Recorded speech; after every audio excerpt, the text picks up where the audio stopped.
Hello, DIY enthusiasts and home improvement aficionados. Welcome to our channel.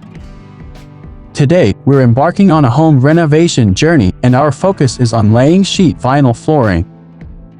Sheet vinyl is a versatile and cost-effective flooring option that can transform your space. In this 2023 installation guide, we'll take you through the step-by-step process of laying sheet vinyl flooring.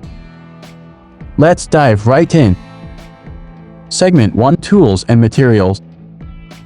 You'll want to have your sheet vinyl flooring, a utility knife, a straight edge, a measuring tape, adhesive or double-sided tape, a trowel, a roller, a notch trowel, a hand roller, a seam roller, and safety gear like knee pads and safety glasses. Segment 2: Surface Preparation. Ensure your subfloor is clean, dry, and free of debris. Repair any imperfections, like cracks or bumps. Use a moisture barrier if necessary to prevent moisture from seeping through. Segment 3: